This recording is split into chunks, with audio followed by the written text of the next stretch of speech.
Hello and welcome to this chapter overview video on chapter 2 in your financial accounting class, which is called Recording Business Transactions. So our learning objectives for this chapter include looking at accounts and some common accounts. We've seen some already, but we're going to learn some more.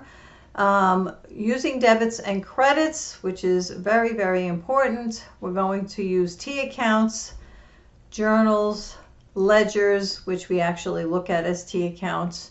We're going to prepare a trial balance and then look at the accounting cycle, which is putting all of this together. So here you see a chart of accounts. Now a chart of accounts is something that every company has. It is simply a list of all of the accounts in that company. So what you see here are some pretty common accounts. So let's look now. Notice the numbering. Almost every company uses this numbering system. 100 asset accounts begin with the 1, liability accounts begin with the 2, equity 3, revenue 4, and expenses 5. Now, of course, revenues and expenses are part of equity, but those are kept as separate accounts. So here are some asset accounts. We have cash, which we know is money. Accounts receivable is money that your customers owe you, right? Your customers were provided with goods or services and they haven't paid you yet. Notes receivable are similar. It means that receivable means the company is going to receive money in the future. So the notes receivable have interest associated with them, and they might be a little longer than an account receivable. Prepaid expenses is anytime a company pays for an expense ahead of time, like prepaid rent or prepaid insurance. That is considered an asset. Also, land, building, equipment, furniture, and fixtures. Those are some of our longer term assets. Some common liabilities: notes payable, similar to notes receivable. A note payable means the company borrowed money, like say a mortgage. They have to pay back the note, plus they pay back interest. Accounts payable, accrued revenue, which we're going to meet in a little more detail in the next chapter, and then salaries payable. Over here we have our equity, so we have common stock, retained earnings, and dividends. Remember, common stock is the money that stockholders have contributed, investors have contributed into the company. Retained earnings represents income that has not been distributed in the form of dividends, and dividends are distributions of profits to our stockholders. Revenues come about when we provide goods or services to a customer. So if you are, say, a landscaper, you have service revenue. If you have a retail store, then you have sales revenue. You're providing merchandise to customers. Interest revenue is another common kind of revenue. That revenue would be earned if you had money, say, in a bank and you earned interest. And then there are some expenses here. Most of these are self-explanatory. Salaries is money that you paid to your employees or will pay. Rent, insurance, interest means you borrowed some money. Advertising, utilities. Similar to expenses you would have in a personal household, right?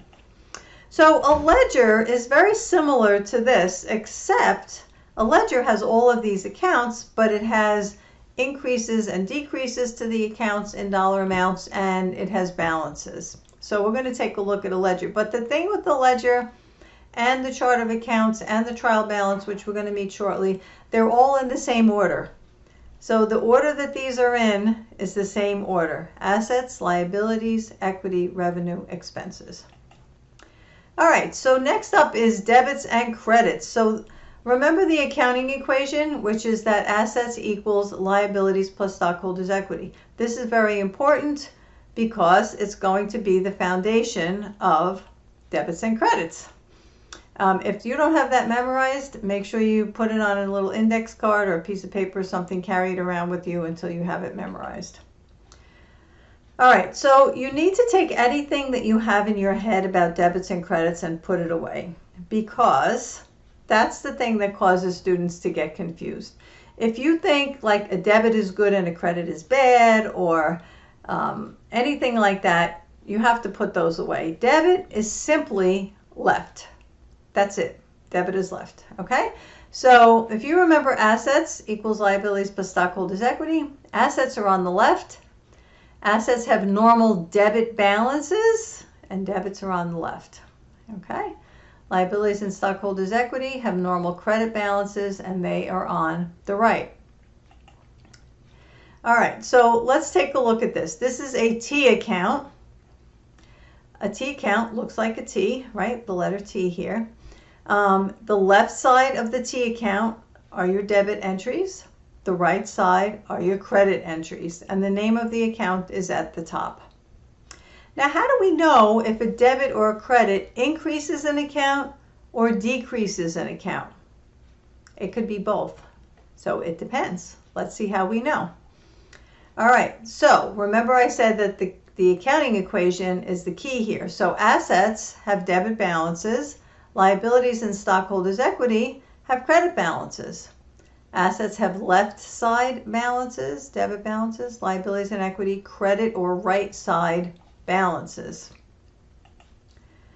Then we remember that revenues increase our stockholders' equity, right? Revenue increases income, and that increases your stockholders' equity. So revenues have a credit balance, and expenses and dividends decrease our stockholders' equity.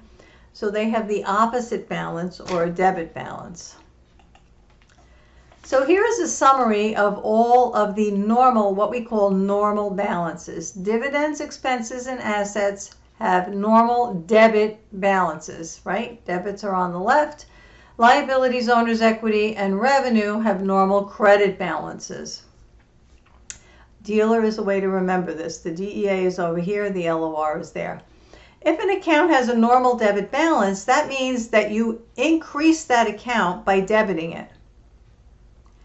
Okay, let me say that again because this is very important. If an account is over here and it has a normal debit balance, that means it increases by debiting it, and it decreases by crediting it. Liabilities, equity, revenue increase by credits, decrease by debits. Now, for the most part, dividends, expenses, and revenues are only going in one direction. So that's one thing to help you to remember. Generally speaking, dividends, expenses, and revenue are only going in one direction. So dividends and expenses are debited and revenue is credited, unless we're closing them, which we'll see next. Okay, so if you're analyzing a transaction and you're trying to figure out what's going on, what do I have to debit and credit, you want to ask yourself these questions. What accounts are affected by this transaction? So that's really important. We did account analysis in the last chapter. There is a video on that. If you need some review on that, make sure you go back and do that. What accounts are being affected? So you need to know, are they increasing or decreasing? Is each account going up or down? What is the account's normal balance? And then we decide based on that whether it should be debited or credited.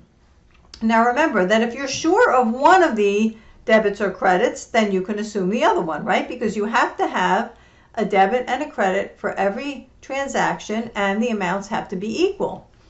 Now here I say check for cash, and the reason for that is that a lot of times you can figure out what's happening to cash, and a lot of transactions involve cash. So let's say you are buying some equipment for cash, and you're not sure which one's going debiting, which one's being credited. Well, you know what is happening to your cash. Your cash is going down, right? And if cash is going down, and it has a debit balance, you must be crediting cash. So if you know you have to credit cash, then you know you have to debit the equipment, right? So that's what I mean by check for cash. See if you can figure out what's happening to the cash, and then the other part will follow. Practice, practice, practice. The only way to learn debits and credits is to practice. This is a long process. You have to answer all these questions to yourself, but what you'll find is after you do it many, many times, if I say to you, you issue common stock for cash, you're going to say, oh yeah, debit cash, credit common stock. It will become second nature, but it doesn't happen. It's not just going to pop in your head. You have to practice, okay? There's 2 videos there about debits and credits, one called Debits and Credits, one Debits and Credits Practice. You can find those on my YouTube channel, or there are links to them in Brightspace and also in your guided notes for this chapter. Okay, so now we're going to look at this T account again. Remember a T? It looks like a T. The name of the account is here. Debits are over here and credits are on the right. So let's look at this cash account. What happened? It had debits of $35,500, two debits, and then it had credits of $20,000 and $3,200, so $23,200. If we want to know the balance in this account, you add up all your debits, add up your credits, and you find the difference. So the $35,500, so if this were your account and you put $30,500, $35,500 into your account, and then you spent $23,200, decreases, what's left? $12,300. That's the balance. We show the balance on the side with the larger amount, which is going to be, in this case, a debit balance, because cash has a debit balance, right? If your cash has a credit balance, then you have a problem. You're overdrawn. That means you paid more money out of your account than you have. For our purposes, I would say if you end up with a credit balance in cash, you better go back and take a look, right? Because textbook problems are not going to end up with a credit balance in cash. All right, so to summarize what is happening here, we start out with transactions. So something like you get a check from a customer, right? The check is what's called a source document. So the customer sends a check and you get the check, and then you have to decide, okay, what is happening here? The customer owes us money. You're deciding what your debits and credits are. You analyze the transaction.